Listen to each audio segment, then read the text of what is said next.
প্রিয় দর্শক, স্বাগত এশিয়া পোস্টের নিয়মিত আয়োজন আলাপনে। আজ আমাদের সঙ্গে আছেন বিএনপি চেয়ারপারসনের উপদেষ্টা ও পাবনা জেলা বিএনপির আহ্বায়ক হাবিবুর রহমান হাবিব।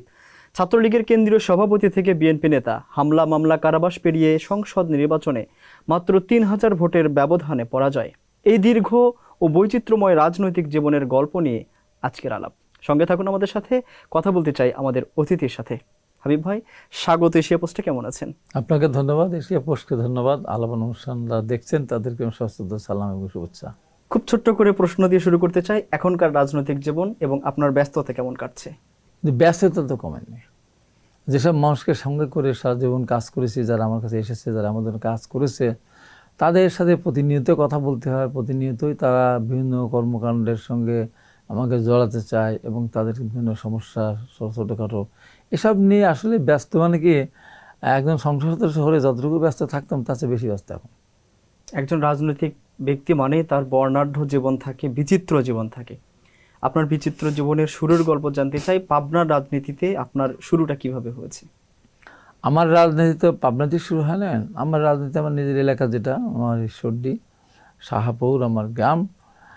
আমার একেবারেই শুরু প্রথমে আমি যখন 1965 সালে প্রথম স্কুলে ভর্তি, ক্লাস 6-এ সানাবাড়ি উচ্চ বিদ্যালয়, তখন আমি হেডমাস্টারের মধ্যে বের হওয়ার পরপরই আকাতুল্লাহ নামে আমার মামার এক বন্ধু, আমার মামা ছিলেন, আমাকে বললেন 4 আনা পয়সা দাও। কিন্তু 4 আনা পয়সা দিলাম, দিয়ে আমাকে একটা রসিদ কেটে দিল, দিয়ে বলে তুমি এখন থেকে ছাত্রলীগের কর্মী সদস্য। ওই যে তখন থেকে এই ক্লাস 6 থেকে শুরু করলাম। পরবর্তী সময় পারিবারিক সাপোর্ট কেমন? পারিবারিক সাপোর্ট আমাকে নিষেধ করে নেয়, আমার আব্বা আমাকে নিষেধ করে নেয়।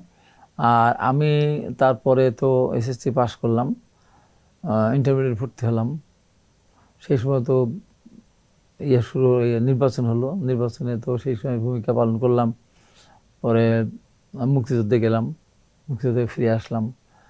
অনেকেই মুক্তিযুদ্ধকে ফিরে এসে বিভিন্নভাবে অনেক কিছুর সাথে জড়িত হয়ে গেছে। আমার বাবার একটাই কথা ছিল যে না, কোনো সম্পদ, কোনো কিছু, একটা কলম বা একটা প্লেট, একটা কাপ আমার বাড়িতে আসলে বা তোমার জায়গা নেই আমার বাড়িতে। শুরুর গল্প বলছিলেন যে একজন আপনাকে প্রস্তাব দিয়েছে ছাত্রলীগ করার জন্য। প্রস্তাব না, আমার কাছে 4 আনা পয়সা নিয়ে রসিদ কেটে দিল। রসিদ কেটে দিয়েছে। তো সেই সময় আপনার কি মনে হয়েছিল যে আসলে ছাত্রলীগ বা রাজনীতি করা উচিত বা উচিত না? তখন তো অনুভূতি, ক্লাস 6-এ অনুভূতি কতটুকু হবে, বরং ওইটাই ভালো লাগছে। ওইটাই দিল। আমি গর্ব মনে করলাম, আমি তাহলে এখন তো সদস্য হলাম। 4 আনা পয়সা দিয়ে সদস্য হলো। তখন 4 আনা পয়সার দাম ছিল অবশ্য। ছোট্ট করে জানতে চাই যে 90-এর আসলে ঘটনা কি ঘটেছিল এবং আপনার সেই সময়ের ভূমিকা এখন কেমন মনে হয়? সেদিন 7 দল, 8 দল, 5 দলের সমাবেশ ছিল। আওয়ামী লীগের ছিল। আওয়ামী লীগ অফিসের সামনে, যে অফিস বরাবরই একটা স্টেজ করেছিল গোলাপ শাহ মাজারের সামনে, এই রাস্তাটা। আমি তখন ছাত্রলীগের প্রেসিডেন্ট, আমি মিছিল নিয়ে ওখানে গেলাম, যার বক্তৃতাও করলাম। বক্তৃতা করার পরে আমাদের এই ছিল যে আমরা সচিবালয় ঘেরাও করবো। আজকে সচিবালয় এই টেট খুলে নেওয়া হবে, সরকারের পতন ঘটাবো। তা মিটিং শেষে আমি বক্তৃতা করলাম। বক্তৃতা করার পরে তৎকালীন আওয়ামী লীগের সভানেত্রী উনি বললেন, শেষ করার পর বললেন মিছিল বাহাদুর শাহ পার্কে গিয়ে শেষ হবে। আমরা স্বপ্ন থেকে সচিবালয় ঘেরাও করবো। এখন বাহাদুর শাহ পার্কে যখন যেতে বললো তখন অনেকে গেলেন না। তখন আমি যেহেতু দায়িত্বপ্রাপ্ত নেতা, আমি মিছিল নিয়ে বাহাদুর শাহ পার্কে গিয়ে আমি ওখানে গিয়ে মিছিলের সমাপ্তি ঘোষণা দায়িত্বপ্রাপ্ত নেতা কিভাবে হয়েছিল? ছাত্রলীগের প্রেসিডেন্ট। আচ্ছা। কেউ যখন যায়নি, আমার সাথে বড় নেতা কেউ যায়নি, তো আচ্ছা, সেই কারণে আমি ওখানে গিয়ে অনেকে মন টন খারাপ করে গেছিল। আপনার নেতৃত্ব কি অন্যান্য দলগুলো মেনে নিয়েছিল? অন্যান্য দল তো তখন নয়, ওটাতে ছিল শুধু আওয়ামী লীগ, ছাত্রলীগের। তখন তো ওই জোট যাদের মতো এখানে করতেছে, ওই ওই প্রোগ্রামটা ছিল, ওরা আওয়ামী লীগের প্রোগ্রাম ছিল। আচ্ছা, ওটা জোটের প্রোগ্রাম ছিল না। ওখানে যাওয়ার পরে আমি ওখানে জগন্নাথ কলেজের ছেলেরা বললো, হাই ব্যা এখন তো আর কি করুন, আমাদের হোস্টেলে একটা চলেন, আসাও হয় না। গেলাম ওখানে, দুপুরে খেলাম, একটা রেস্ট নিলাম। ওখান থেকে ঘুরে পার্টি অফিসের সামনে আসলাম, যে কারণে যে প্রেস রিলিজ দিতে হবে, কি হলো না হলো প্রেস রিলিজ দিতে হবে। আমি আসছি প্রেস রিলিজ দেওয়ার জন্য। আসতে পার্টি অফিসের সামনে ওখানে ছাত্রলীগের একসময় ওই সময় মহানগর সেক্রেটারি ছিল আব্দুল মান্নান কোচি, আর একটা ছাত্রলীগের মিরপুরের নামটা মনে নেই, প্রেসিডেন্ট। ওরা মোটরসাইকেল নিয়ে আমাকে বলছে, ভাই 2টা লাশ গেছে এতে ঢাকা মেডিকেলে। তখন ওই মোটরসাইকেলের পিছনে মাঝখানে মনে হয় বসলাম, ঢাকা মেডিকেলে গেলাম, গিয়ে দেখি 2টা লাশ এমার্জেন্সি ওই এতে, একটা হাত কাটা, প্যান্ট পরা, একটা লুঙ্গি পরা। তার নাম টাম তো যেরকম। এর ভিতরে সাংবাদিক প্রশ্ন করে, আর কত এভাবে যাবে? তো বললো, এর ভিতরে একজন বললো যে 32 নম্বর ওয়ার্ডে কাজ চাচ্ছে একজন। ওখানে গেলাম। মজার ব্যাপার হলো, ওখানে যাওয়ার পরে মনে করলাম ওর মুখে কিছু শুনবো। ওখানে যাওয়ার পর সে মারা গেছে। মারা গেলে তখন আমি ওখানে চিন্তা করলাম যে লাশটা নিয়ে ঢাকা বিশ্ববিদ্যালয়ে যেতে হবে, তাহলে একটা আন্দোলন, প্রকৃতপক্ষে আন্দোলন গড়ে তোলা যেতে পারে।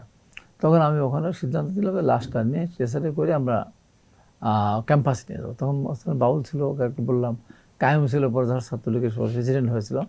ওই নিয়ে আমি লাশ, 3টা লাশ, 2টা ওখানকার, 3টা লাশ 3টা ট্রলিতে করে আমরা নিয়ে কিন্তু বের হচ্ছে। সাধারণ ছাত্রদের মধ্যে রক্ষ হয়ে গেছে, অটোমেটিক রক্ষ হয়ে গেছে। আচ্ছা, এই আর কি, তখন আর কোনো ইয়ে লাগে না, স্লোগান টোগান কোনো কিছু তখন ইয়ে হয় না, কেউ যার যার মতো করে দিচ্ছে। ঐক্য হয়ে গেছে আর লাশের পক্ষে। আমি একটা রিক্সা নিয়ে মনে করলাম যে এদিক দিয়ে গিয়ে দেখি যে প্রেস ক্লাবে লাশ আছে কিনা। এদিক দিয়ে রিক্সা নিয়ে যাচ্ছি, তারপর জাহাঙ্গীর সাত্তার টিঙ্কু, জাতীয় ছাত্রলীগের সভাপতি, ও এই 3 নেতার মাথার ওই সোজা আসে, মানে বাংলার সোজা আসে, যারা আমি এই বাম্পা পুকুর পাড় দিয়ে জাহাঙ্গীর ওস্তাদ কোথায় যান, আমি বললাম যে জাহাঙ্গীর কে টিঙ্কু এদিকে কোনো লাশ ইয়ে আসছে না তো। ও স্যার মিছিল তো আসছিল, এমন মারা মারছে মিছিলের উপর স্যার, বেকায়দাভাবে মারছে, অনেকে আহত হয়েছে। তো মিছিল করে গেছে 70 মান গেছে। ও এর ভিতরে আমি জানতে পারলাম যে ম্যাডাম খালেদা জিয়া হলে আসছে, লাশের ওইদিকে আসছে। তো আমি তখন ওখান থেকে যাচ্ছি, তখন জসিমুদ্দৌলা জিয়া হলের সামনে ওখানে গিয়ে আমার সাথে ম্যাডামের দেখা হয়ে গেল। তো ম্যাডাম গাড়ি থামালেন, থামায় বললেন যে হাবিব তোমরা আন্দোলন চালিয়ে যাও, আমরা তোমাদের সাথে আছি। ম্যাডাম এই কথা বলে ম্যাডামকে বিদায় দিলেন। ম্যাডাম ঠিক আছে, ম্যাডাম চলে গেলেন। আমরা লাশটা নিয়ে এসে অপরাধ পদদেশে রাখলাম। কিন্তু ওই সময় তো আপনি ছাত্রলীগের সভাপতি ছিলেন, আর খালেদা জিয়া তো বিএনপির প্রধান। সেই জায়গা থেকে আপনাকে মানে আন্দোলন চালিয়ে যাওয়ার ঘোষণা, হ্যাঁ, উনি আমাকে বললেন তোমরা চালিয়ে যাও, আমরা তোমার সাথে আছে। এটা কি এই আন্দোলনের স্বার্থে? আন্দোলনের স্বার্থে। আচ্ছা, হ্যাঁ, এর ভিতরে ম্যাডাম চলে গেলেন। আমরা লাশটা নিয়ে এসে বাংলার পদদেশে রাখলাম। রাখার পর তখন ওখানে ইয়ে করলাম, নাজমুল হক প্রধানকে বললাম আপনি মিটিংটা পরিচালনা করেন। নাজমুল হক প্রধান করলো, মাইকটা ধরলো, ধরার পরে তারপর মাইক ছিল কিন্তু এখন মনে নেই, ছিল মনে হয় অথবা ছিল না। তারপর আমাকে বক্তৃতা দিতে বললো। আমি ওই সময় কথাটা মনে আছে, আমি বক্তৃতাতে গিয়ে বললাম, হে শহীদ তোমার নাম কি জানি না, কোথার থেকে এসে তাও বলতে পারবো না, তবে এটা জানি তুমি সুরাতের এরশাদকে উৎখাত করতে এসেছিলে।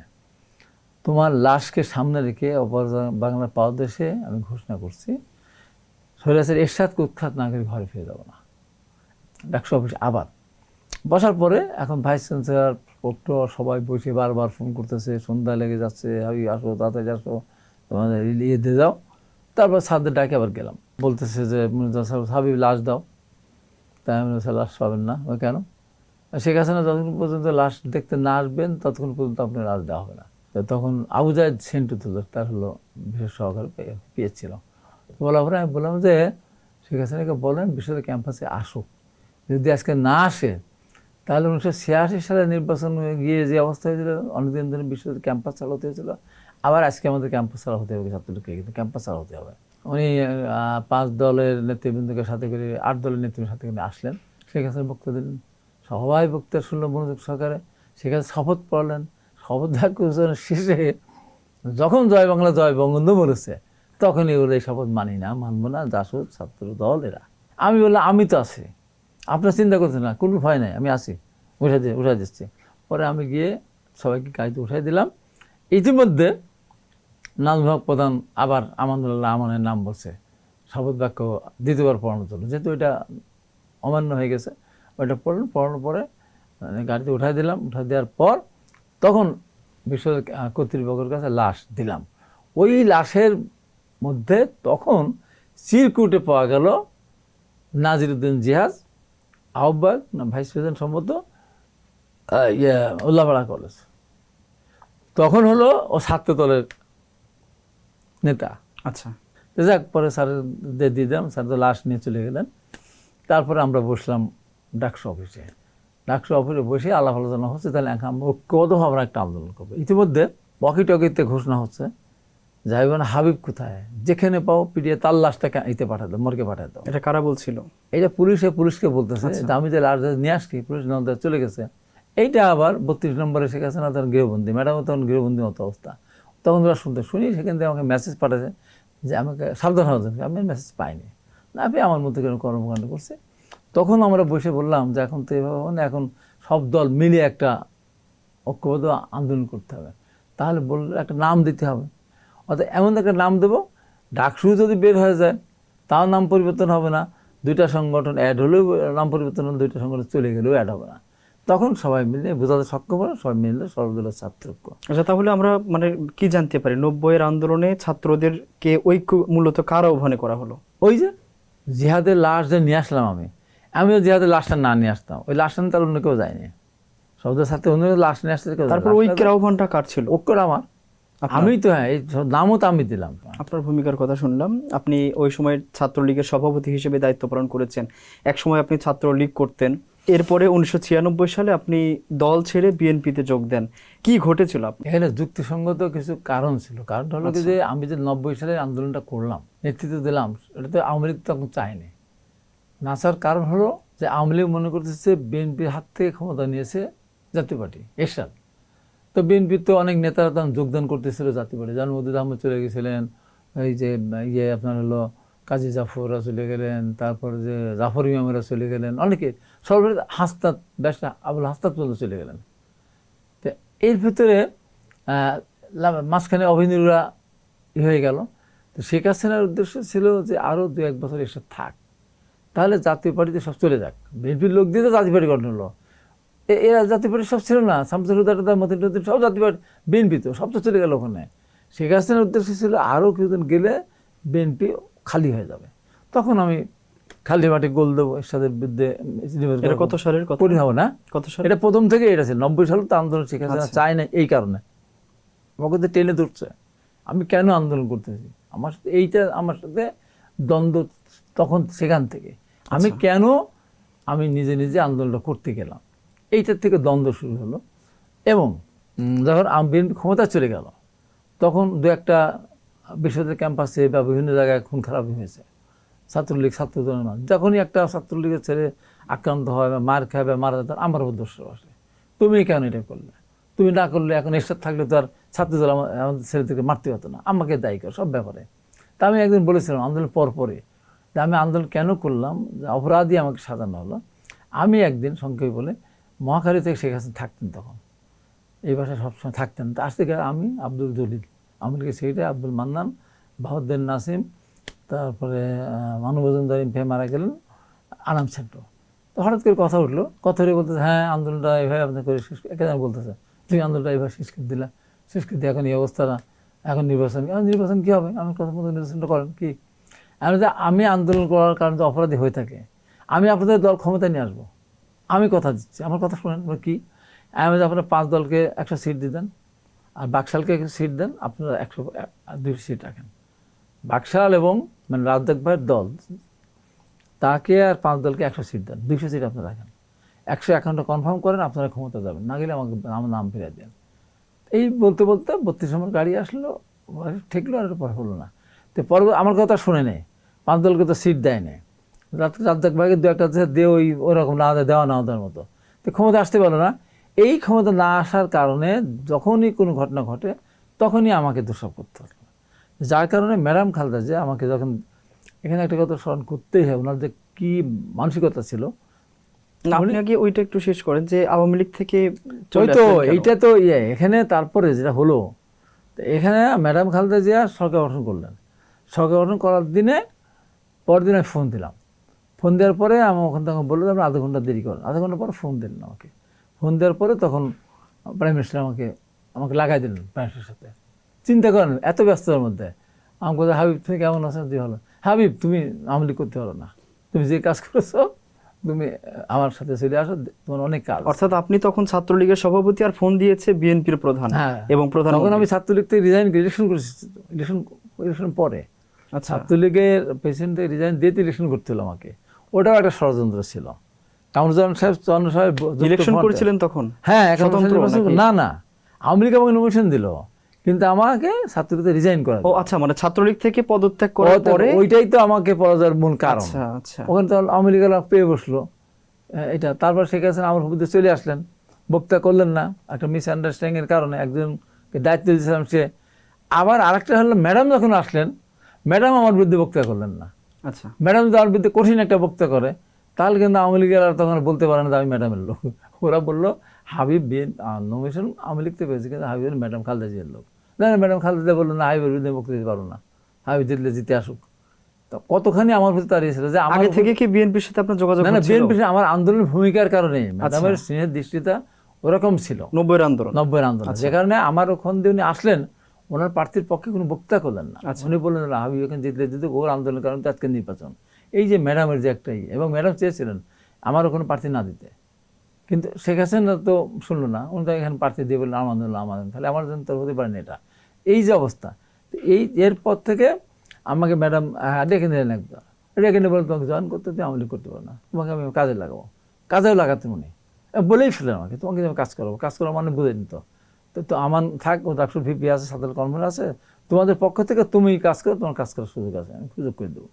আমি বললাম না ম্যাডাম, ক্ষমতা চিন্তা যোগদান করবো না, আপনি ক্ষমতা থাকেন আমি চাই, কোনো কারণে না থাকেন তখন আমি আসবো। ঠিক তাই।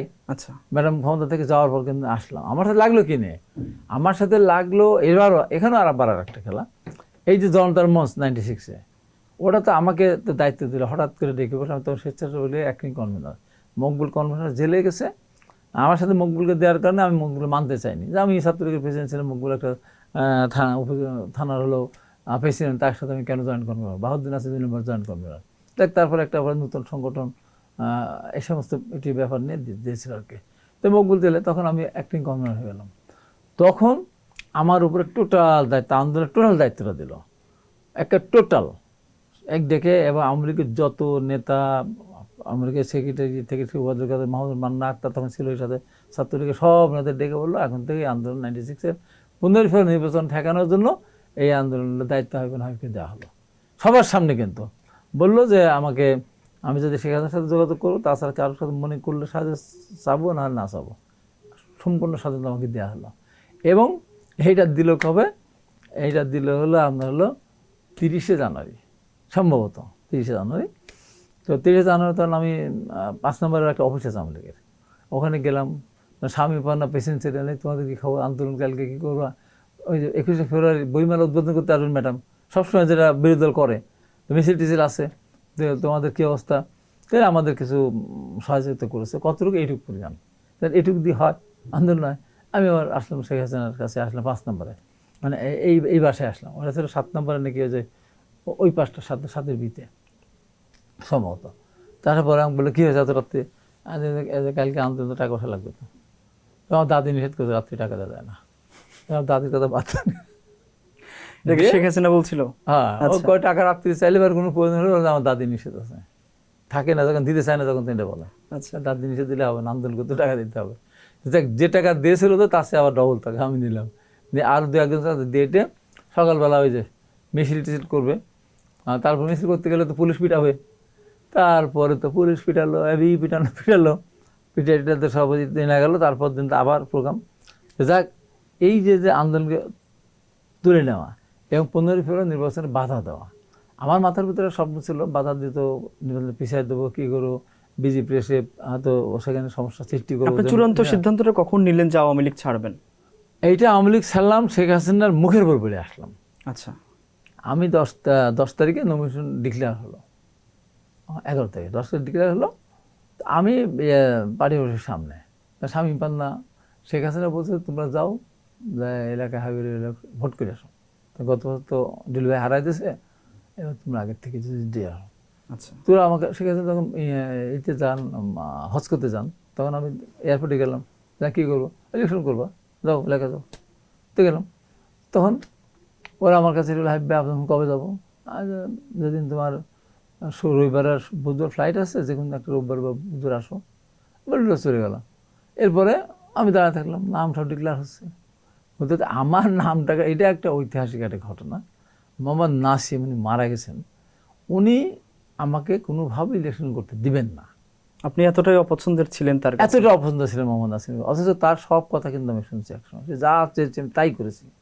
অথচ সে হঠাৎ করে এই সগিরানের জন্য যখন যে যার পক্ষে বলছে, তখন মান্নানের পক্ষে আমি দল পড়ে, সগিরানের পক্ষে দল পড়ে। আচ্ছা, আমরা আমার ক্ষেত্রে মূল জায়গায় আমি আসি। মূল এই জায়গা, এই যে আসলে এই যে তার সাথে দ্বন্দ্ব, আমি যখন প্রেসিডেন্ট তখন তাকে প্রধানমন্ত্রী করতাম, তার মন পড়তো না, এসব তো নানান কারণ ছিল।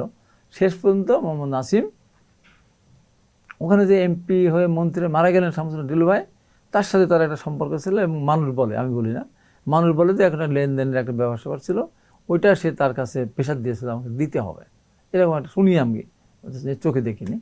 যাই হোক, নাসিম ভাই স্ট্যান্ড এলো যে হাবিব ইলেকশন করলে আমি শুরু করবো না, যে কারণে আমার নাম লিস্টে ছিল, থাকা অবস্থায় এতে হাত দিয়ে পরে ওটা লিখে দিয়েছে। তখন নাম পড়তে পড়তে একটা পর্যায়ে এসে ওখানে আমার নাম উচ্চারণ করতে গিয়ে শামসুল মুশরিফ ডিলু ভাইয়ের নামটা পড়লো, আমি চুপচাপ মেনে নিলাম, কোনো কিছুই করে। তো যাক, শেষ পর্যন্ত আমাকে উনি একটা কথা বললেন, এইটা সেটা, ঠিক আছে। পরদিন যেটা ইতিহাসে যা কোনোদিন ঘটেনি, আমি পরদিন তার ফোন করলাম ভোরে, আমাকে বললো আমার ইলেকশন তোমাকে করতে হবে, তোমার কর্ম রাখছি। এর ভিতরে তো আমাকে বিএনপি থেকে অনেক অফার টফার দিল, ইলেকশন করেন হ্যান তার ছাত্র, না ভাই আসি চুপচাপ দেখা যাক না কী অবস্থা, আমি তখন নিতে ভিতরে নাই। এর ভিতরে সকালবেলায় ফোন করলাম 5টা বারে, তো ওনার চাষি ধরলো, চাষি বললাম নেত্রী আছে, তাই গেলাম। যার পর তখন কথায় কথায় বলতেছিলাম যে এই ঘটনা কেন হলো, কি আপনি বললেন একটা হলো, একটা স্বাভাবিক আমাদের প্রশ্ন একটা জাগবেই। তখন একটা পর্যায়ে বলতে বলতে বেশ কথা হতে হতে এর ভেতরে হাজির সেলিম আর জয়েন করতে আসলো, কি বলে সেনাপ্রধান নুরুদ্দিন, উনি আমাকে বাসা রেখে গেলেন। আসার পরে আমার কথা শুরু হলো, কথা শুনে একটা পর্যায়ে বলতে গিয়ে উনি বলে বসলেন ওর তো অবদান আছে, মানে শামসুল রহমান শরীফের কথা বলে বসলেন। তাহলে অবদান আছে, অবদানে থাকেন আপনি। আমি চললাম, 5 বছর আমাকে 4বার গুলি করছে এলাকায়, আমার বিরুদ্ধে করছে, কাজ করেন না, এটা সেটা বলে টুলে আমি বললাম যে আমি আপনার সাথে রাজনীতি করবো না, আপনার সাথে আমি রাজনীতি করবো না বলে আমি চললাম। তখন আমি বলতে বসার কথা হচ্ছে না, কোনো কথা নেই। বাহাদুর নাসিমকে বলে, নাসিম ধরো, আটকে রাখো, এই নাসিম সরো আমার সঙ্গে থেকে, সরো, আমি এই আওয়ামী লীগ করবো না। আচ্ছা, এটা ছিল আপনার আওয়ামী লীগ ছাড়ার আওয়ামী লীগ ছাড়া ছাড়ার আমার ঘটনা অধিকার, ছিল, আমি বললাম, আমার অধিকার নিয়ে যখন আপনি টান মারবেন, আমি জনগণের অধিকার নিয়ে কাজ করি, অন্যায়কে মেনে নেওয়ার জন্য আমার জন্ম হয় না, আমি বলে চলে আসছি। আচ্ছা ঠিক আছে, আপনি আওয়ামী লীগ থেকে এই কারণে বের হয়ে আসলেন, কিন্তু আমার বিএনপি লাগছে অনেক আগের থেকেই, বিএনপি থেকে আপনাকে বারবার ডাকা হচ্ছিল নির্বাচনের আগে থেকে অনেকবারই ডাকা হচ্ছিল, কিন্তু আপনার কাছে আওয়ামী লীগ ছাড়লেন, বলছি যে আমি ক্ষমতাসীন দলে যোগদান করবো না। আচ্ছা ঠিক আছে, আপনি আওয়ামী লীগ ছাড়লেন, কিন্তু বিএনপি করতে হবে এটা ভাবলেন কেন? না, আমি দেখছি যে ম্যাডাম খালেদা জিয়ার যে এটা আন্দোলনের মধ্যে তার যে ভূমিকা, আপোষহীনতা, সেটা আমাকে মুগ্ধ করেছে। এবং সেটা কি, যে আমি তখন ছাত্রকে নেতা হিসেবে, আমি আর আমানুল্লাহ আমান তো তখন আমরা প্রথম সারির নেতা, ম্যাডাম খালেদা জিয়া একটা কথা বলতেন যে হাবিব যেখানে যাবে তুমি সেখানে যাবে, হাবিব যেন এদিক ওদিক না হতে পারে। তার আমি হলে তো শেখ হাসিনা চাচ্ছে না আন্দোলনটা সফল হোক। তো ম্যাডাম তার ভিতরে কথা বলেছি, ফোনেও কথা বলেছি। তা আমার কাছে মনে হয়েছে যে এই রকম এসছে ম্যাডাম খালেদা জিয়া অনেক বেটার, যে কারণে আমি মনে করছি যে বিএনপি রাজনীতির সাথে আমার সম্পৃক্ত হওয়া। ওই যে মনোনয়ন নিয়ে একটা আওয়ামী লীগের সাথে ঝামেলা হয়েছিল, আপনি যখন বিএনপিতে আসলেন লাগছে অনেক আগে থেকে আস্তে আস্তে আস্তে আস্তে এটা ওই জায়গায় চলে গেছে আর কি। আচ্ছা ঠিক আছে, কিন্তু আপনি বিএনপিতে যখন যোগ দিলেন, যোগ দেওয়ার পরে 2001 সালে এবং 2008 সালে আপনাকে কিন্তু বিএনপির মনোনয়ন দেওয়া হয়নি। 2001 সালে আপনি স্বতন্ত্র নির্বাচন করেছেন এবং সেখানে বিএনপির প্রার্থীর চেয়েও আপনি ভালো ভোট পেয়েছেন। এরপরেও 2008 সালেও আবার বিএনপি তারপরেও আপনাকে মনোনয়ন দেয়নি। আমি তখন তো বিএনপির পক্ষে ইলেকশন করছি। আচ্ছা, এবং 96 সালে যখন জয়েন করছি, 96 সালে আমাকে বিএনপির মনোনয়ন পেয়েছিলেন 8 সালে? না, সেটা কেন পাননি, মানে সেই সময় কি আপনি? 2007 সালে পেয়েছিলাম তো। আচ্ছা, আমার প্রশ্ন হচ্ছে যে 2008 এর যে নির্বাচনটা বলি, ওইটার পরে ম্যাডাম খালেদা জিয়া নমিনেশন দেওয়ার সমস্ত চিন্তাভাবনা থাকা সত্ত্বেও দিলে আমি তো এমপি হয়ে আসতাম। আচ্ছা, এবার স্বতন্ত্র হলে এমপি হয়ে আসতাম। এবং স্বতন্ত্র 9 তারিখ যখন লাস্ট মিটিং নাসিরুদ্দিন পিন্টুর, তখন ম্যাডাম বলল, ম্যাডাম আজকে তো মিটিং শেষ, এত মিটিং নেই, সিরানতে ঘুরিয়ে এসে ওই মিটিং করলো। আমাকে সেটা আমি এলাকায় যদি বললাম আমি ক্যান্ডিডেট, আমি জিতে আসতে পারবো, মানে দরকার না, আগামীতে করবো। তো যাক, তারপরে 96 সালে যে নির্বাচন তো হয়েছে 2001 সালে, 2001 সালে নির্বাচনে আমার নমিনেশন তো সব কিছু ফাইনাল। আমার নমিনেশন বাদ সালে জামাত এমনভাবে তারা বিরোধিতা করলো যে এখানে কোনোভাবেই আমাকে তারা ওখানে আমার ওখানে যে ক্যান্ডিডেট এবারে যে বিরোধিতা করলো, আমার স্বতন্ত্র নিজে দাঁড়িয়ে পরে উঠায় নিয়ে পরে জামাতকে ভোট দিল, স্বতন্ত্র প্রার্থীর পক্ষে দিয়ে স্বতন্ত্রকে ভোট দিল না ঠিক মতো, এইগুলো ও বলছিল যে জামাত এত খারাপ, একটা জামাত মারা 10টা শুয়োর মারা সমান। তারপরেও জামাত ওর পক্ষে সমর্থন দিল। ওখানে লোকাল যখন এমপি আসছে, এখন যে হয়েছে আর কি, ওর সাথে একটা সম্পর্ক জানতো যে ও দুর্বল, জনগণের কাছে গ্রহণযোগ্যতা নাই, আমাকে যদি দল থেকে নমিনেশন দেয় আমি জিতে যাবো, তখন তো দোষ ছিল। তখন এই কারণে ওখান থেকে ওর সাথে এই সম্পর্ক হলো। তারপরে 1 সালে যেটা নির্বাচন হলো, আমি নির্বাচন 2001 সালে করতে চাইনি, সন্ধ্যা ইলেকশন করেছিলাম কিন্তু করতে চাইনি। লোকজনের প্রেসার, আমি 5 বছর ধরে সংগঠনটা দাঁড় করেছি। ও তো ঘরে বসেছিল, কোনো রকম কর্মকাণ্ড ছিল না, যে কারণে লোকজন আমাকে কিন্তু পছন্দ করেছিল শেষ পর্যন্ত। তো যা হোক, কিন্তু দল মনোনয়ন দেয়নি কেন 1 সালে আপনাকে? ওই জামাতের কারণে, আচ্ছা, জামাতের কারণে 2007 সালে কেমন ভোট পেয়েছে? 2007 সালে আমাকে নমিনেশন দিল, ইলেকশন করলাম, লাস্টে অনারেবল হয়ে গেল, তো ভোট পাবো কীভাবে? আচ্ছা, হয়ে গেল। তারপর 2008 সালে তো আমি পাবো নাকি? 7 সালে তো আমি নির্বাচন করলাম, 2008 সালে আমাকে দিল না, আমি তো বিদ্রোহ করে নেই, আমাকে তো দল 2001 সালে আমি নির্বাচন 2008 সালে যে দেওয়া হলো না সেটা হ্যাঁ। কেন হলো না? সেটা জামাত, সেটাও জামাত। সেটা জামাত কেমন হয় বলে 2001 সালে আমি এত ভোট পাওয়ার পরে ম্যাডাম খালেদা যখন লালন শাহ সেতু বিএনপির আমলেই টেন্ডার করা, বিএনপির আমলেই কমপ্লিট, ওখানে যখন গেলেন দেখি লোকজন তেমন নাই। তো ম্যাডাম বলছেন কী হবে, লোকজন নাই কেন, হাবিব কোথায়? তো ওখানকার যে ক্যান্ডিডেট ভালো উত্তর দিতে পারে না। তো কালকে তো প্রধান পটল ছিলেন, ওই কালকে হাবিবকে ডেকে জয়েন করা বিএনপিতে, আগামী ইলেকশন করবে। প্রধান পটল ডাকলেন, আমিতে আসলাম, নাস্তাতে খাওয়াই বলো তুমি ইলেকশন করবো, তুমি কাজ করো। এই কাজ করা শুরু করলাম, কাজ করা শুরু করে 2007 সালে আমাকে নমিনেশন দিল। দেওয়ার পরে 10 তারিখে অনলাইন হয়ে গেল। তারপরে তো অনলাইনের ভিতরে 2-4 জন লোকের ভূমিকা থাকলে তার আমারও আছে। কিন্তু 2008 সালে আমাকে নমিনেশন দেওয়া হয়েছে, আমার নমিনেশন আপনার প্রতি মানে চিঠি যেটা, সেটা চিঠি করা হয়ে গেছে। আপনাদের হাতে খেয়াল নেই, 2008 সালে 299টা আসনে 4 দলীয় জোটে নমিনেশন দেওয়া হয়ে গেছে, একটা আসন বাকি ছিল আমার। সেটা মাহমুদুর রহমানকে সকালবেলা জিজ্ঞাসা করলাম, তো তুমি পাবে, তবে জামাতের সাথে আলোচনা করতে হবে। আমি জামাতের আলোচনা করি, আমি করি বিএনপি, জামাতের আলোচনা করলাম কেন? জোটের কারণে? হ্যাঁ, আচ্ছা, নিজামী সাহেবের সাথে আলোচনা করতে হবে। নিজামী সাহেব আলোচনা করবো কেন, করবে কেন?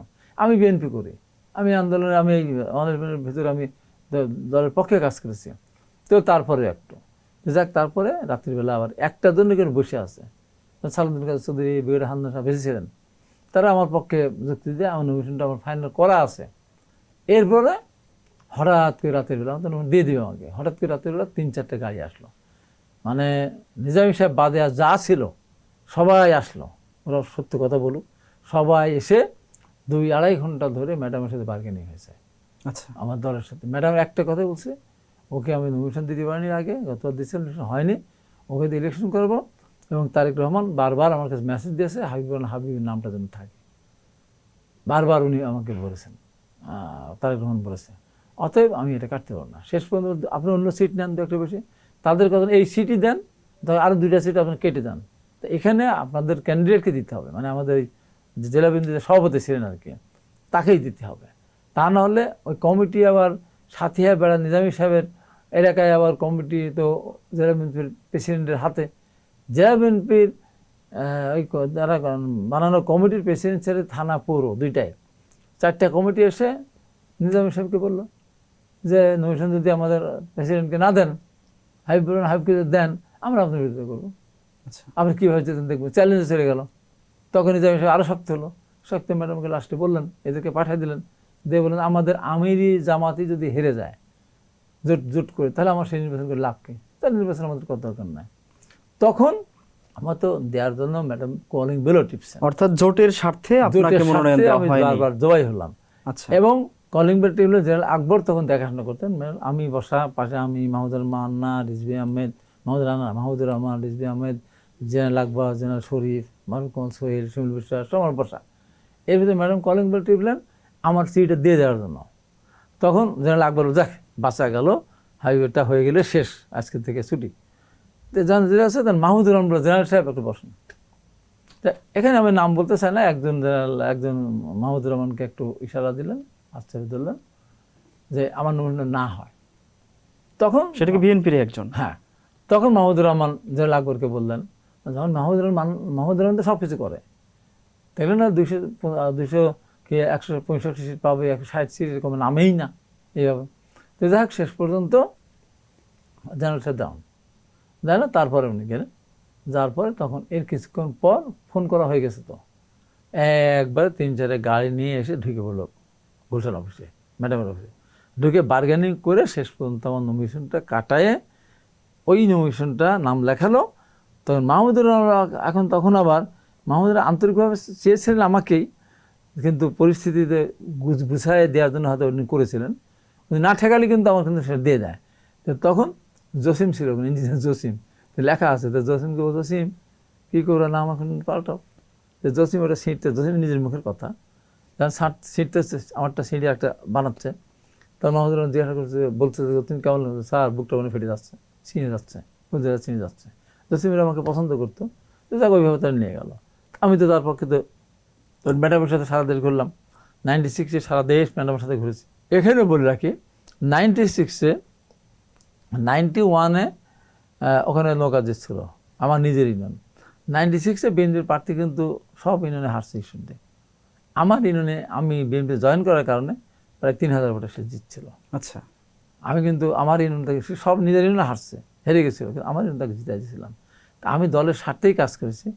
2001 সালে যেটা ব্যাপার ছিল, মানুষজন সব কমিটি টমিটি একদিকে যে 5 বছর কাজ করে নাই, আওয়ামী লীগের সাথে সে মানে মানে দলের সাথে তার কোনো ই ছিল না, যে কারণে মানুষ আমার পক্ষে স্ট্যান্ড নিয়েছিল। মানে আওয়ামী লীগের সময় তো এই যে কয় বছর, 15.5 বছরে কোনো মামলা হামলা কিছু নাই, এরকম কারণে। যাই হোক, মোট কথা হলো যে আমার বিএনপিতে আসার পিছনে ম্যাডামের যদি আকর্ষণীয়তা আমি না দেখতাম, তাহলে হয়তো আমার বিএনপি করা হতো না। আমরা 8 সাল পর্যন্ত গল্প করেছি এবং তারপরে আসতে চাই। আপনি আওয়ামী লীগের শাসন আমল 17 বছর, নানা রকম হামলা মামলা, জেলের ঘানি টানতে হয়েছে আপনাকে, অনেক রকম সময় গেছে।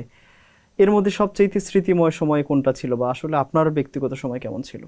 আমার ব্যক্তিগত সময় তো সবসময় আতঙ্কের মধ্যেই থাকতাম, কিন্তু ভয় পেতাম না। ওর ভিতরে আমি আন্দোলন সংগ্রামে রাজপথে ছিলাম, সব জায়গায় ছিলাম। আর টক শোতে আমার যদি আপনি দেখেন, আমি তো 2007 সালের 10ই নভেম্বর একটা একক প্রোগ্রাম ছিল আরটিভিতে। আচ্ছা, ওই সময় এই যে -2 ফর্মুলার পক্ষে কথা বলতে হবে, দুই নেত্রীকে মানে আমাদেরকে সমর্থন করতে হবে, এই শর্ত দেয়া হতো। আমাকে নিয়ে গেছে দেওয়ার শর্ত দেওয়া, আমি শর্ত মানে নাই। ওই সময় ওই কথা বলার লোক বাংলাদেশে ছিল না, হয়তো দু একজন থাকতে পারে। আমি বলেছিলাম যে যারা বিএনপি করবে তার ম্যাডাম খালেদা জিয়ার নেতৃত্বে করবে, যারা আওয়ামী লীগ করবে তার সেখানে নেতৃত্বে করবে।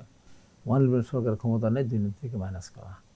যাই হোক, এরপরে আমাকে 2015 সালে এসে, এত বছর গ্যাপ, 2015 সালে এসে আমি টক শোতে যেতাম না। কারণ হলো আমাকে মুখোমুখি হতে হতো, হয়তো একসাথে আমাদের কর্মী ছিল তাদের সাথে গিয়ে, আমি ওটা মুখোমুখি হতে চাই না, যে কারণে আমি টক শোতে যেতাম না। মহাসচিব আমাকে বললেন 15 সালে যে ভাই আপনি তো ভালো কথা বলেন, তো আপনাকে টক শোতে যেতে হবে। আমি জানলাম, বললাম মাফ করেন, আমি টক শোতে যাবো না, কারণ ওদের সাথে কি ঝগড়াঝাটি করতে হবে না। টক শোতে মানে ঝগড়াঝাটি ছিল তখন, তবে না যেতে হবে আপনাকে। তখন আমি টক শোতে যাওয়া শুরু করলাম। সাইদুল ও আমাকে, ওর ঠিক করতো, আর দিদার, ওরা দুইজন ওই যে মিডিয়া যোগাযোগ করতো ওদের সাথে, ওরা যোগাযোগ করে ওরা গাড়ি টাড়ি পাঠাতো, আমি সেইভাবেই টক শোতে যাওয়া শুরু করলাম। তাহলে মহাশয় যদি আমাকে এত চাপাচাপি না করতেন, তাহলে হয়তো টক শোতে আপনি আজকে আমাকে ডাকতেন না, পেতেনও না। যাক, পরবর্তী সময়ে আমি তার কয়েকদিন পরেই, আমার মনে আছে যে 12ই জানুয়ারি 2015 সাল, আওয়ামী লীগের তো প্রত্যাবর্তন দিবস 10ই জানুয়ারি, তাবলিগ জামাতের কারণে 10ই জানুয়ারিতে তার শিফট করে 12ই জানুয়ারি নিয়ে গেল। তো তখন ম্যাডাম খালেদা জিয়ার বাড়ির সামনে তো দেওয়া, বালির ট্রাক দিয়ে সবই করা। আমাদের অনেকে, মদন আলাল, তারপর সন্তান দুদু ভাই, অনেকে যেন গ্রেপ্তার। তো যাক, তখন আমাকে টক শোতে ডাকলো। আগের দিন আমি আসতে পারলাম, পরের দিন আমি চ্যানেল 24-এ আসলাম। আসার পথে আমাকে সবাই নিষেধ করেছে, গেলেই তো ধরা, এমনি তো খুঁজে বেড়াচ্ছে। আমি কেন আসলাম? ওই দিন 12 তারিখে আপনার মনে আছে দেখবেন যে সরোদ্দি উদ্যানে তৎকালীন প্রধানমন্ত্রী যে ভাষায় ম্যাডাম খালেদা জিয়ার সম্বন্ধে কথা বললেন, যেটা শোনাও যায় না, টেলিভিশনে তো দেখা যায় না। আবুল কালাম আজাদ প্রধানমন্ত্রীর প্রেস সচিব ছিল, আর নূর খান এই যে মানবাধিকার কর্মী। আবুল কালাম আজাদ বললেন, হাবিব ভাই, হাবিব সাহেব, আপনার প্রধানমন্ত্রী আপনার টক শো ফলো করেন, দেখো সাবধান, আজকে উল্টো বলেন ধরে নিয়ে যাবে। তাহলে ভাই বলার জন্য তো আসছে, যে যাই হোক বললাম, বলার পর তো আমাকে ধরে নিয়ে গেল, টক শো থেকে ধরে নিয়ে গেল। জানেন তো আমি লাস্ট কথাটা কী বলেছিলাম, আওয়ামী লীগের যত অত্যাচার নির্যাতনের সমস্ত ভোটের পর সব বলে টুলে, তারপরে বললাম যে প্রিয় দর্শক শ্রোতা, আমাদের মুরব্বীরা এবং শিক্ষকরা ছোটবেলায় একটা কবিতা শেখাতো, সকালে উঠি আমি মনে মনে বলি সারাদিন আমি যেন ভালো হয়েছে রে। এখন সরকারের প্রধানমন্ত্রী, মন্ত্রী, এমপি, নেতা, পাতি নেতা, তারা সকালে উঠে তারা বলে, সকালে উঠে আমরা মনে মনে বলি সারাদিন আমরা যেন চুরিদারি আর মিথ্যা কথাই বলি। প্রিয় দর্শক শ্রোতা, অনেকদিন আপনাদের সাথে হয়তো আমার দেখা হবে না, এখান থেকে আমাকে নিয়ে যাওয়া হবে। তো ঠিক আমি যখন নামলাম তখনই দিবি আমার করে স্যার শোনেন, তারপর তো আমাকে নিয়ে গেল। পরের ঘটনা তো আপনি জানেনি। ওই মামলাতে আমাকে শাস্তি দিল। 15 সালের মামলা, 13 সাল, 12 সাল, 14 সাল, 11 সালের কোনো খবর নাই। আমাকে শাস্তি দিতেই হবে। আমাকে দু এক জায়গা থেকে বড় বড় জায়গা থেকে ফোন করার তো কোন মাধ্যম দিয়ে মুখটা বন্ধ করেন, তার শাস্তি মাস্তি হবে না, নির্বাচন করা যাবে। আমি বলছি না, মুখ আমার বন্ধ হবে না। এরকম সময় আপনার গেছে? এরকম সময় গেছে মানে কি, চরম সময় গেছে। আচ্ছা, এটা চিন্তা করা যায় না। আপনার বিএনপি বা জামাতের আপনারা যারা ছিলেন সবার উপর দিয়েই প্রায় এরকম গেছে, বিশেষ করে দুইটা দলের উপরে। হ্যাঁ। এখন একটু খুব ছোট ছোট করে জানতে চাই যে 2024 সালে যে জুলাই আন্দোলনটা হয়েছে, এখানে ছাত্রলীগের কি ভূমিকা ছিল বা বিগত 17 বছর কি ভূমিকা ছিল ছাত্রলীগের আপনি জানেন। আপনাকে বলার কারণ হচ্ছে আপনি একটা সময় ছাত্রলীগের সভাপতি ছিলেন, একদম মূল পয়েন্টে দায়িত্ব পালন করেছেন। আপনার সময়ের ছাত্রলীগ এবং বর্তমান সময়ের ছাত্রলীগ কেমন পার্থক্য দেখেন, এবং বর্তমান সময়ের ছাত্রলীগ যদি আপনার চোখে কেমন আসলে? এখন তো ছাত্রলীগ নেই, এখন তো নিষিদ্ধ, ছাত্রলীগ তো নিষিদ্ধ। এর আগ পর্যন্ত এই আগ পর্যন্ত ছিল, সেটা হাজার মাইল ডিফারেন্স। সেই সময় তো একটা শিক্ষা শান্তি প্রগতি সংগঠন ছিল, আন্দোলন সংগ্রাম, জেল জুলুম নির্যাতন শিকার হয়ে মোকাবেলা করা রাজপথে। আর এই যে 15.5 বছর, এটা লুটপাট, ধর্ষণ, লুটপাট, খুন খারাপি, অনিয়ম, চাঁদাবাজি, এইগুলি নিয়ে ব্যস্ত ছিল। তো যে কারণে ছাত্রলীগকে যে নিষিদ্ধ ঘোষণা করলো এই যে বৈষম্যবিরোধী ছাত্ররা, আমি সেদিন বলেছিলাম, আমি ওই ছাত্রলীগ করতাম, শিক্ষা শান্তি প্রগতির ছাত্রলীগ, যার ইতিহাস বাংলাদেশের ইতিহাসের সাথে জড়িত, স্বাধীনতা সংগ্রাম দীর্ঘদিন। ওই ছাত্রলীগ নিষিদ্ধ করলে আমি প্রতিবাদ করতাম। এখন যে ছাত্রলীগ নিষিদ্ধ করছে আমি খুশি। এই ছাত্রলীগ মানে এই যেগুলি বললাম এই সমস্ত। এইটা আবার পিনাকি আবার কাট করে আগের যেটা বলেছে ছাত্রলীগ ইতিহাস বাঙালি। আচ্ছা ঠিক আছে, আপনি যেহেতু একটা সময় এই যে জিনিস এইটা নিয়ে আমাকে খুব করলো। আমি পিনাকি ফোনে বললাম, আমাদের এই পিনাকি হলো কি, এই যে মানুষের বক্তব্যের অন্যভাবে উপস্থাপন করে। এখন আপনার এখানে অনেক কথা বললাম, এখন আপনি কিছু কথা বাদ দিয়ে যেমন বলবেন এখানে প্রস্তাব করিবেন, না করলে 50 টাকা জরিমানা, কিন্তু আমাদের প্রস্তাব করিবেন না। এরকম যদি আপনি কিছু কাট বানাই দেন, পিনাকি ওই কাজটা করলো। আচ্ছা ঠিক আছে, আমি আমার রাজনীতিতে আমি কোনো কিছু ভয় পাই না। আমি দলের জন্য, বিএনপির জন্য এবং আদর্শের জন্য, আন্দোলন সংগ্রামের জন্য, জন অধিকার আদায়ের জন্য আমি এক পা। আপনি বলেছেন ওই সময় ছাত্রলীগ, এই সময় ছাত্রলীগ হাজার গুণ পার্থক্য। আচ্ছা ঠিক আছে, কিন্তু একটা সময় যেহেতু আপনি ছাত্রলীগের নেতৃত্ব দিয়েছেন, নিশ্চয়ই ছাত্রলীগের প্রতি একটা মায়া আপনার নিঃসন্দেহে আছে। সেই জায়গা থেকে মানে কি কি করলে মনে হবে যে আপনার সেই সময় ছাত্রলীগ? না, এই ছাত্রলীগ তো এখন যদি রাজনীতি করার সুযোগ পায়, অটোমেটিক সোজা হতে হবে তাদেরকে। এখন তার ক্ষমতায় নাই, তো ক্ষমতা না থাকলে তো একরকম, ক্ষমতা থাকলে আর এক রকম। কারণ ক্ষমতাহীন ছাত্রলীগে হেদায়ত করার কোনো দরকার না, তো অটোমেটিক হেদায়ত হয়ে আসছে, উপায় তো নাই। তবে এই যে বিগত দিনে যে ঘটনাটা সরকার ঘটালো, এই যে বৈষম্যবিরোধী ছাত্র আন্দোলনের সময় যে নির্মমতা চালালো, এটা হাজারবার যদি সরকার বা আওয়ামী লীগ যদি মাফ চায়, জনগণ মাফ করবে কিনা আমার সন্দেহ। কেন করবে না? যে অন্যায় করেছে, শিশু বাচ্চা, পৃথিবীর ইতিহাসে অনেক আন্দোলন হয়েছে, আমরাও করেছি, আন্দোলন হয়েছে। পৃথিবী দেখেছেন কোনো বাবা তার 1 বছর 2 বছর বাচ্চাকে ঘাড়ি করে আন্দোলনের ভিতরে মিছিলে অংশগ্রহণ করে? দেখেছেন কোনো মা তার মেয়েকে গিয়ে মিছিলে দিয়ে বসে থাকে যে মা তুমি মিছিল করো? কোনো ভাই তার ভাইকে নিয়ে যেত, ভাই বোনকে নিয়ে আগায় দেয় যে তুমি মিছিল করো, আমি তোমাকে নিয়ে যাব। সেই আন্দোলন, এরকম একটা আন্দোলনের মধ্যে যেভাবে নৃশংসতা, হেলিকপ্টার গান শুনতে গুলি করা, শিশু বাচ্চাদের ঘরে বসে থেকে তাদেরকে ঘরে বসে থাকা অবস্থা তারা শহীদ হলো, এই যে অন্যায়, এবং যে প্রায় 100-200 মানে বেশি, আমার সংখ্যাটা মনে নেই, তো অনেক অন্ধ হয়ে গেছে, চিরদিনের জন্য অন্ধ হয়ে গেছে, কজন পঙ্গু হয়ে গেছে। এখনও 20-30 হাজার ছেলেরা আহত, বিভিন্ন পর্যায়ে ছাত্র, শ্রমিক, কর্মচারী বিভিন্ন পর্যায়ে আহত হয়েছে, তারা এখনও তারা সুস্থ হতে পারে নাই। তো এমন একটা নির্মমতা কিসের কারণে? কি ছিল, অপরাধটা কি ছিল? এটা তো কোনো অপরাধ ছিল না, বৈষম্য বিরোধী। কিন্তু এখন তো আবার শেখ হাসিনা ফেরার একটা গুঞ্জন, বা তিনি নিজেও বলেছেন যে ডিসেম্বরে আসতে চান। একটা আওয়ামী লীগের সমর্থক যারা আছেন তারাও সেইভাবে নানা রকম কথা বলছেন, তারাও প্রস্তুতি নিচ্ছেন, দল ফেরাবেন, নতুন করে রাজনীতি শুরু করবেন, এরকম বলা হচ্ছে। কিভাবে দেখছেন? নতুন করে রাজনীতিতে ফেরা তাদের কোনো সুযোগ নেই। তবে যদি এই যে বিরোধী দল যা শুরু করেছে, এই শুরুটা যদি তারা করতেই থাকে না বুঝে, তাহলে সরকারের সাথে বিরোধী দলের বড় ধরনের কোনো ধরনের সাংঘর্ষিক অবস্থা যায়, সেই সুযোগ তারা নিতে পারে, এবং সেই সুযোগ যদি তারা নেয় কেউ কিন্তু রেহাই পাবে না।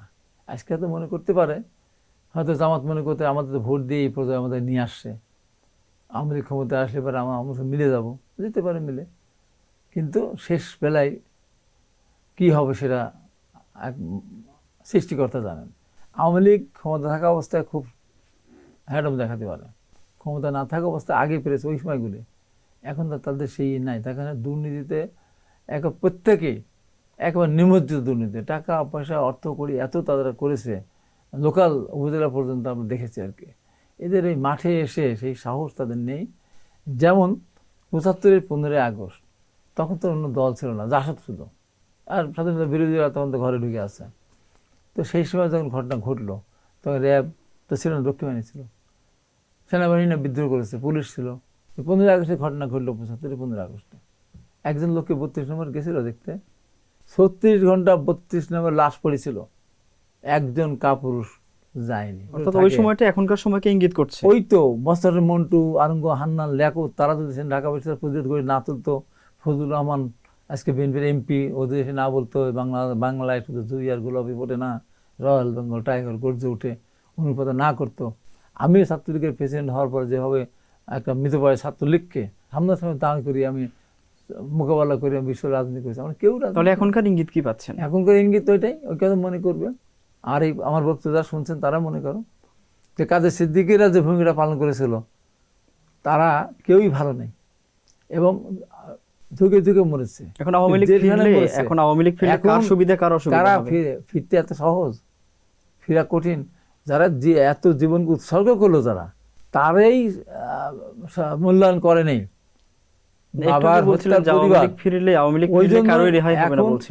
আওয়ামী লীগ যদি ফিরে, জামাতের রক্ষা হবে না, এনসিপিরও হবে না, বিএনপিরও হবে না। তবে এত সহজ না। আওয়ামী লীগ এখন সব, আওয়ামী লীগের বিরুদ্ধে একটা তকমা না, তার দুর্নীতির তকমা, বিদেশে টাকা পাচার করার তকমা, দলীয়করণের তকমা, মানুষ হত্যার তকমা, গুম করার তকমা, সবই তো তার আছে। এতগুলি অপরাধ ঘাড়ে নিয়ে, মাথায় নিয়ে, এত বললেই সহজ।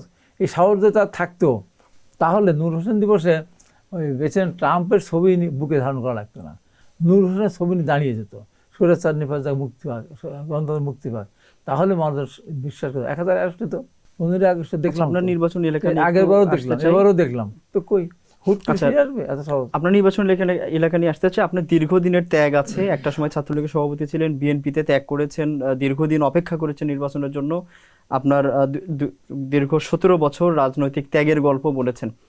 এরপরও আমরা দেখেছি পাবনা 4 আসন থেকে আপনি নির্বাচন করেছেন, আপনার প্রতিদ্বন্দ্বী জামাতের প্রার্থী ছিল, মাত্র 3801 ভোটের ব্যবধানে আপনি পরাজিত হয়েছেন। আমার প্রশ্ন হচ্ছে, পরাজয়ের পর কেন পরাজিত হলেন? কোনো কারণগুলো আপনি নির্ধারণ করতে পেরেছেন কিনা?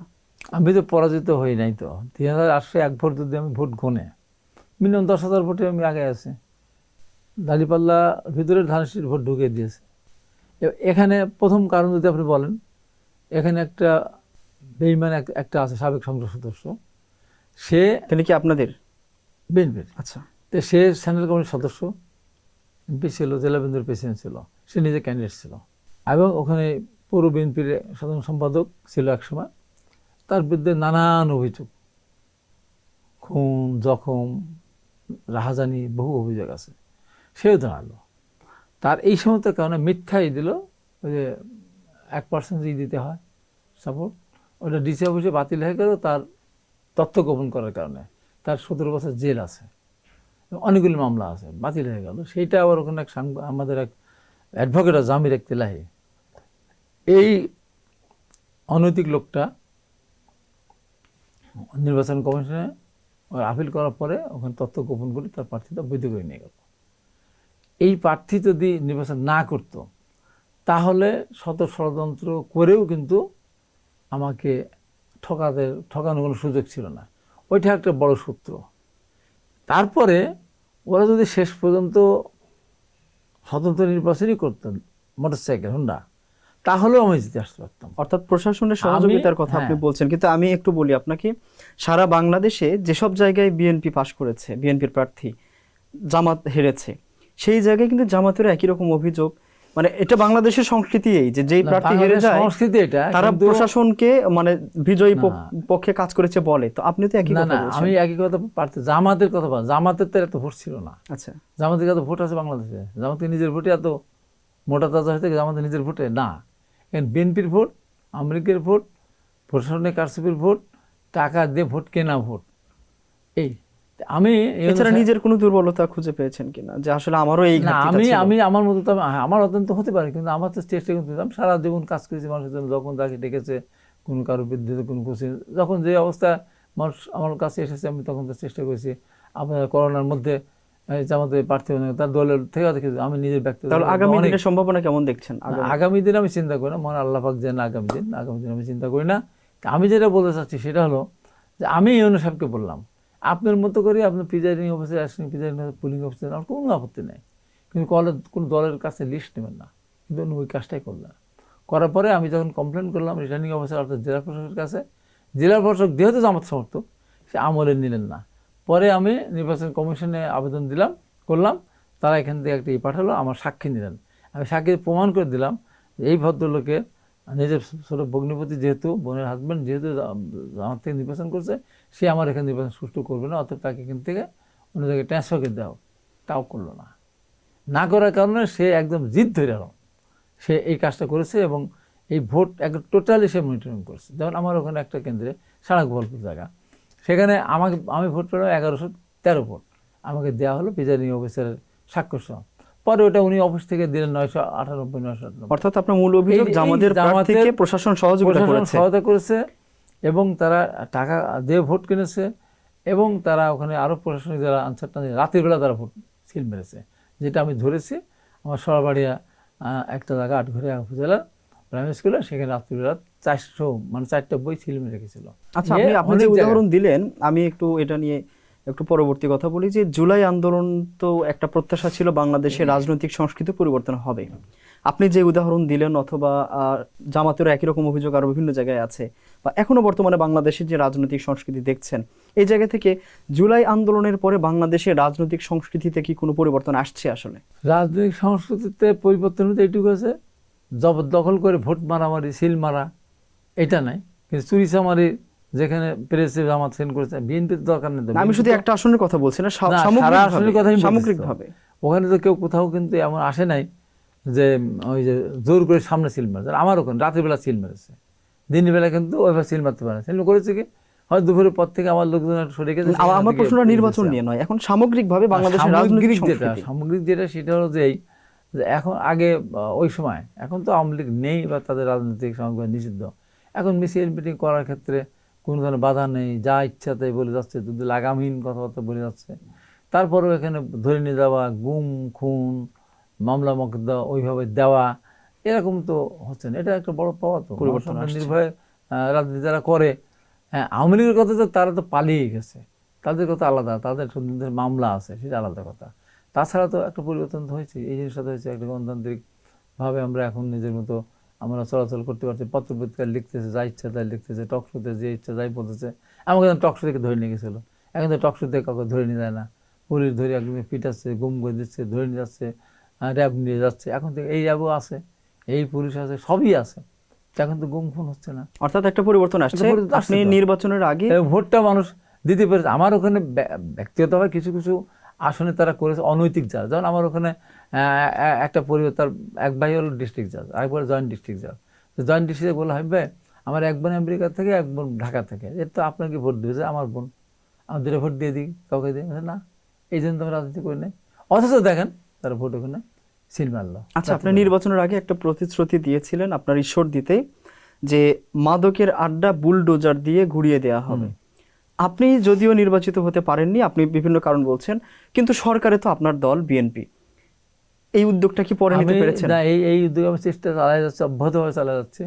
এবং আমার এখন জানি এসপি জানেন গেছেন, এসপি সে ইতিমধ্যে অনেক মাদক সেবী এবং মাদকের ছোটোখাটো ব্যবসায়ীদেরকে গ্রেপ্তার করেছে। আমি তাকে বারবার বলছি যে আমার ঈশ্বর দিয়ে হলো মাদকের আড্ডা, এখন লোকসেট নামও আছে তাদের, প্রশাসনের কাছে তাদের নামও আছে।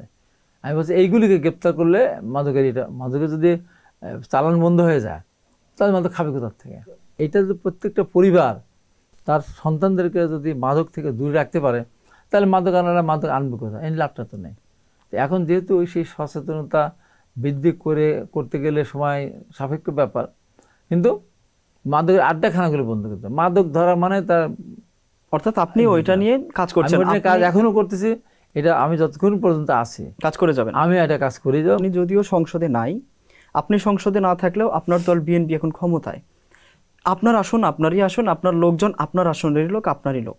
সেই জায়গা থেকে যদিও আপনার আসনে এখন জামাতের এমপি আছেন, তার মাধ্যম দিয়ে হোক বা তার মাধ্যম ছাড়া হোক, আপনি সাধারণ মানুষের জন্য কি করছেন বা কিভাবে কাজ করবেন বা তাকে সহযোগিতা করবেন কিভাবে? আমি তো তাকে সহায়তা করবো, সে তো এমপি না, এরপর চুরি করে এমপি। আমার চোর দেখলে না চোর মনে হয়। কিন্তু দিন শেষে মানুষগুলো তো আপনার আসনের না আমার না, সে আমার আমার আমার যদি আমার নিজের উপজেলাতে আমি ফার্স্ট হয়েছি, আচ্ছা, ওর পুরুষ আমি ফার্স্ট হয়েছি, ওর ওয়ার্ডে আমি ফার্স্ট হয়েছি, আমার ওয়ার্ডে আমি ফার্স্ট হয়েছি, আমার সেন্টারে ফার্স্ট হয়েছি, ইউনিয়নে ফার্স্ট হয়েছি, উপজেলাতে ফার্স্ট হয়েছি। আচ্ছা, ওকে তো আমি এমপি হিসেবে মনে করি না, চুরি করে একটা চোর। এখন আমি আমার এলাকার মানুষের জন্য, সাধারণ মানুষের জন্য, আমি ইতিমধ্যেই যখন তত্ত্বাবধায়ক না ইন্টারিম গভর্নমেন্ট ছিল, তখন যেহেতু আমি ছাত্র রাজনীতি করেছি, সব জায়গায় আমার একটা অবাধ বিচরণ ছিল। রাস্তাঘাট, স্কুল, কলেজ, মাদ্রাসা, যে অবকাঠামো যেগুলো, সেগুলোর ক্ষেত্রে আমি ইতিমধ্যেই সব নামটামগুলো দিয়ে দিয়েছিলাম। আস্তে আস্তে বাস্তবায়ন হবে, উনি করলেও হবে, না করলেও হবে।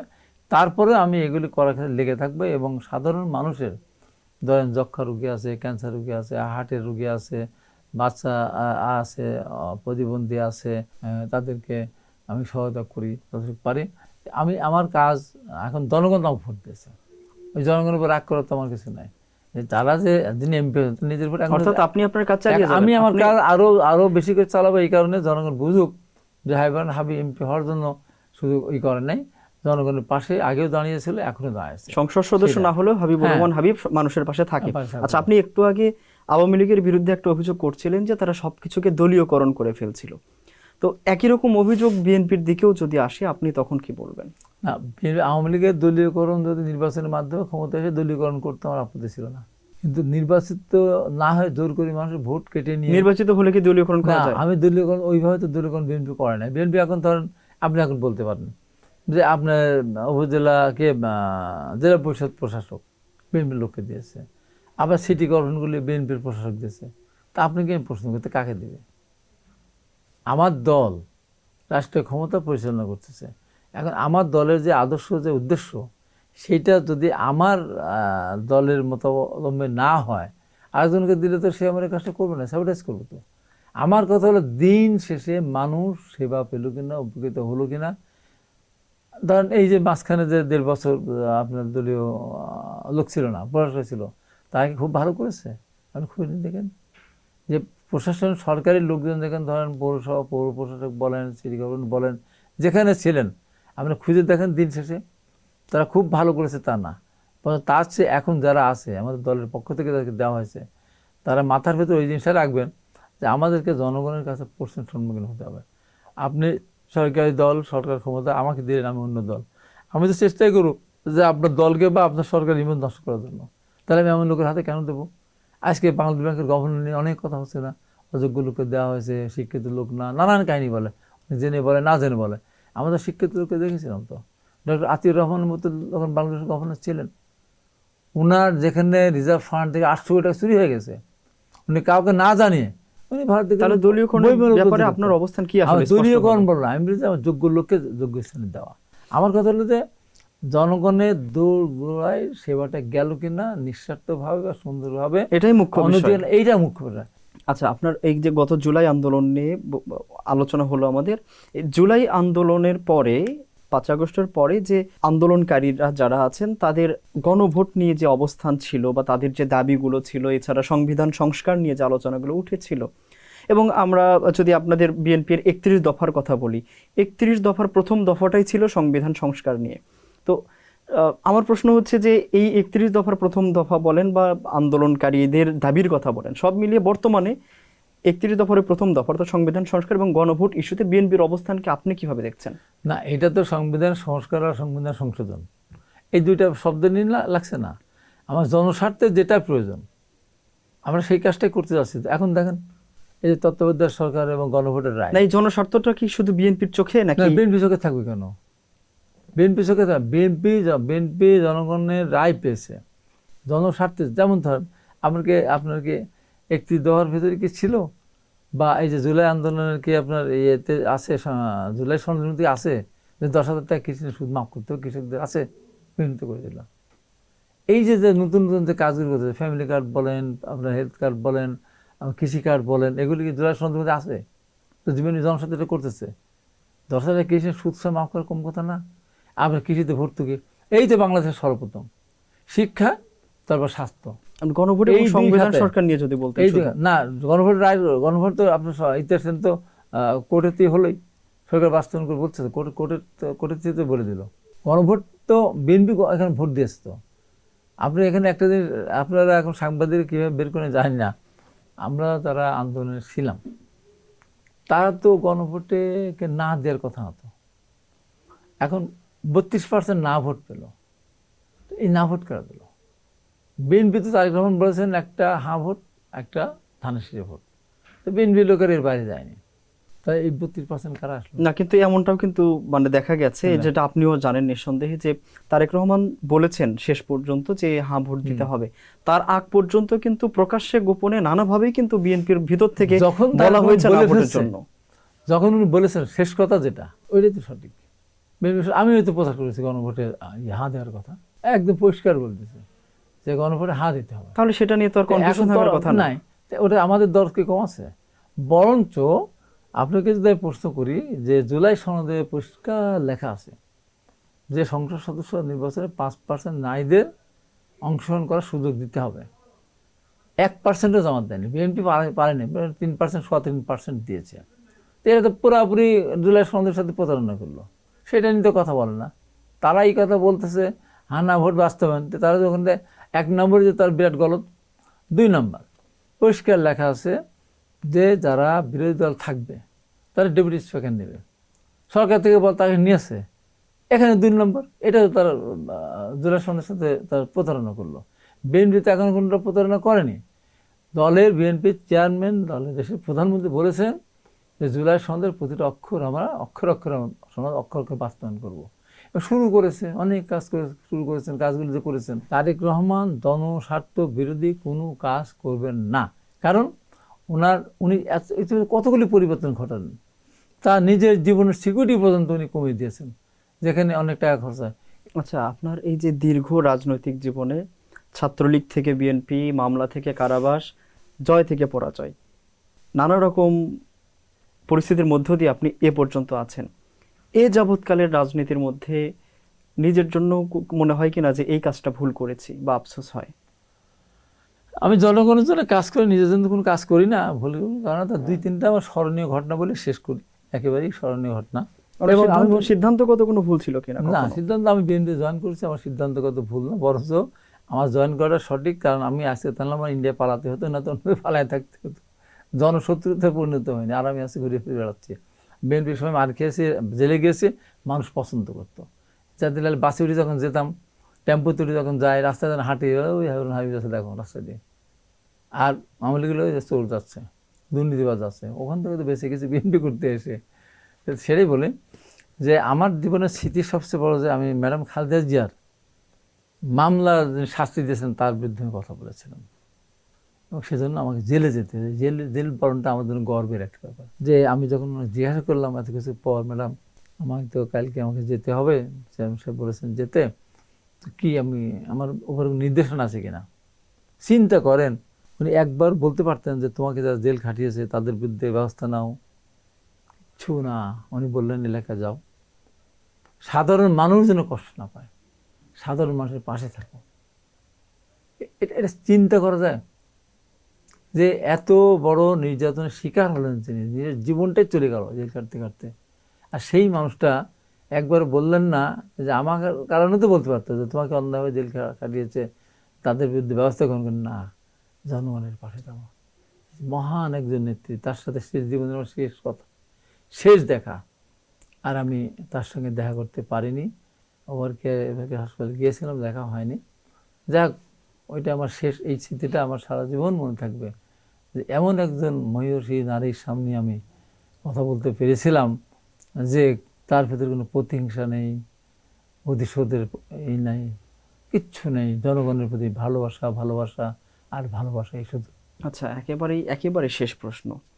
আপনার ভালো লাগা মন্দ লাগা শুনেছি। আপনার এই রাজনৈতিক জীবনে এখন পর্যন্ত সবচেয়ে ভালো কোন বিশেষ কোনো ঘটনা আছে কিনা, যেটা এখন পর্যন্ত কোথাও বলা হয়নি, এখন পর্যন্ত বলা যেটা হয়নি। আপনার ভিতরে খুব ভালো লাগে নিজের কাছে কিন্তু কোথাও প্রকাশ করেননি, এরকম কোনো না, রাজনৈতিক ঘটনা? প্রকাশ করে রাজনীতি অনেক ঘটনাই তো আছে, অনেক ঘটনা জীবনে আছে। আমার জীবনের স্মৃতিময় ঘটনা অনেক ঘটনা, সুখ দুঃখ পৃথিবীর একটা শুনতে ইতিহাসে। চাই, সবচেয়ে স্পেশাল। স্পেশাল আনন্দের কথা বলি। বলেন। আনন্দের কথা হলো যে আমি যখন স্বৈরাচার পতন ঘটালাম আমরা, সেই যে একটা আনন্দ ঘন দিন, এই দিনে আরেকটা ঘটনা আছে। আমরা সবাই মিলে গেলাম শেখ হাসিনার সাথে দেখা করতে, 32 নম্বর আমার আচ্ছা। সব সহ। আচ্ছা, উনি আমার সাথে দেখা করলেন না। উনি বললেন যে, কে বলছে যে আমরা এমনি একটা কারোর নাম নিয়ে যাচ্ছে, উনি বাড়ায় চলে আসলেন। এই যে অসম্মানিত হলাম। পাশাপাশি ওখান থেকে গেলাম ম্যাডামের সাথে দেখা করতে 27 নম্বর পারে ওখানে। এটা কত সালে? 90 সালে। 90 সালে। এটা 5ই ডিসেম্বর। আচ্ছা। তো ম্যাডাম ওখানে আমাদেরকে বসতে বললেন, আমাকে পাশে বসালেন। পাশে বসে, কি খেয়েছো তোমরা? না কিছু খাইনি। এই তাড়াতাড়ি বিরিয়ানি নিয়ে আসো, কোকটো নিয়ে আসো, এই যে খাওয়ালেন। এটা কি একই দিনের ঘটনা? একই দিনের ঘটনা। এই আধা ঘন্টা 1 ঘন্টা এখান থেকে দেখা হলো না, প্রত্যাখ্যাত হয়ে গেলাম। তারপর আমার সাথে গেলাম, উনি অর্থাৎ বাড়ায় চলে 32 গেলেন। নম্বরে শেখ হাসিনার সাথে দেখা হলো না, দেখা তো এরপরে হলোই না, উনি বের হয়ে চলে গেলেন। এরপরে খালেদা জিয়ার সাথে এরপরে দেখা। খালেদা হাঁটতে গেলাম। আচ্ছা। এই যে একটা সুখ স্মৃতি, এখন ওই ছবিটা আমাদের আছে, ম্যাডামের সাথে ছবিটা, তারেক রহমান, আমি, আরো গিয়াসুদ্দিন মামুন সহ আমরা যারা সেই সময় তখনও ছিলাম। বিএনপিতে জয়েন করেননি? না, তখন তো ছাত্র তখন নেতা হিসেবে ছাত্রলীগ। গিয়েছিলাম আর কি। হ্যাঁ। এইটা আর ওইটা তো একটা স্মৃতি, যে প্রধানমন্ত্রীর সাথে আমি কথা বললাম পরের দিন, এটা একটা বিশাল ব্যাপার। আর দুঃখের কথা যদি বলতে হয়, 29 তারিখে রাতের বেলা আমি তো হাসপাতালে ছিলাম, এবারকার অ্যাক্সিডেন্ট করে অনেকদিন। তো তারেক রহমান যেদিন আসলেন অ্যাম্বুলেন্স নিয়ে, ডাক্তার নিয়ে, আমি গেছিলাম 300 ফিটে দূর থেকে, অ্যাম্বুলেন্সের ভিতর থেকে আমি দাঁড়িয়ে কথা বলেছিলাম। আর 29 তারিখে আমাকে দেখতে আসেন ডাক্তার ফ্লোরা, উনি ম্যাডামেরও চিকিৎসা করতেন। রাত্রিবেলা আসলেন, আমাকে বললাম যে আমি কোথা থেকে আসছি বলতে পারবেন না? না, কীভাবে বলবো? তো আমি ম্যাডামের কাছ থেকে আসলাম। আমি, ম্যাডামকে আসেন? আসেন। তবে আমাদের ডাক্তারি চিকিৎসা দিয়ে ওনাকে আমার বেশিক্ষণ রাখতে পারবো না, বেশি রাখতে পারবো না, মন আল্লাহ পাকে রাখেন। তো তখন আমি লাইভে গেলাম, লাইভে গিয়ে বললাম, হে মন আল্লাহ, আগামী 12ই ফেব্রুয়ারি নির্বাচন, আমি প্রার্থী হিসাবে বিভাগে মনোনয়ন দিয়েছি, আর দিতে পারবো, আমার ইলেকশন করার দরকার নাই, আমার হায়ারটুকু ম্যাডামকে দিয়ে দেন, ম্যাডাম নির্বাচনে বিজয় লাভ করুক, এসে সরকার গঠন করে তারেক রহমানকে একটা অভিজ্ঞতা সঞ্চয় করার সুযোগ দিয়ে যাক, এটা আপনার কাছে আমার প্রার্থনা, মহান আল্লাহর উদ্দেশ্যে বললাম। তারপরে যা ঘুমিয়ে গেলাম। সকালবেলা উঠে একটু দেরিতে নাস্তা খাবো, তখন টেলিভিশন খুলে দেখি যে ম্যাডাম খালেদা নেই। তখন আমি নাস্তা আর খাইনি। আমি যদি অসুস্থ না থাকতাম, ডাক্তার আমাকে জোর করে পরে ওষুধ খাওয়াইছে যে আমি অসুস্থ, তাহলে হয়তো আমি 1-2 দিন হয়তো এত কষ্ট লাগতাম। ওনার যে আমার প্রতি যে স্নেহ, আমি যখন অসুস্থ ছিলাম 2009 সালে, মানে জন্ডিসে আক্রান্ত হয়ে একদম জীবনের শেষ প্রান্তে, তখন ধরেন লিভার ট্রান্সপ্লান্ট করার জন্য 1 কোটি টাকা লাগবে, ওই মুহূর্তে উনি আমাকে পাঠিয়েছিলেন। বিরোধী দল, এই কথা মনে হলে আর জীবনের আর কোনো কিছু ভাবতে পারা যায় না। মানে তারপরেও ওই দিনও আমি গিয়েছিলাম, জানাজাও গিয়েছিলাম আমি অ্যাম্বুলেন্স নিয়ে, হুইল চেয়ার নিয়ে। তো সেখানে একটা আক্রমণ শিকার হয়েছিলাম, সে কথা নাই বলে। এটা আমার জীবনের সবচেয়ে, এখনও আমার কাছে মনে হয় ম্যাডাম খালেদা যেমন এবার কেড়ে আসেন, কেন আমাদের লাশটা দেখি নাই। ওই যে না, লাশটা তো দেখতে পারিনি, আমি তো অসুস্থ ছিলাম। ওই যে এবারকার দেখে আসছি না, ওটাই শেষ দেখা। কথা বলছে, এখনো মনে হয় যে ম্যাডামকে আমি ওখানে গেলে দেখবো। এটা হলো সবচেয়ে বড় কষ্ট। এত কষ্ট উনি করলেন, দেশের মানুষের যে ভালোবাসা উনি দেখে যেতে পারলেন না। এই যে নির্বাচনের মধ্য দিয়ে এই যে রেজাল্ট, এই রেজাল্ট দেখে যেতে পারতেন, তাহলে কষ্টটা অনেকখানি হয়তো ওনার নিবারণ হতো, জনগণ আমাকে বলেনি। ওনার জানা যায় যত লোক হয়েছে, যে সেদিন খোমেনি জানাজার আগ পর্যন্ত এত লোক তার পৃথিবীতে কোনো হয়নি। সেটা তার দেখে যাওয়ার তো সুযোগ থাকে না, জানাতে দেখা, নিজে জানাতে দেখার সুযোগ হয় না। শহীদ রাষ্ট্র জিয়া রহমান হয়েছিলেন, আর কুকুর হয়েছিল।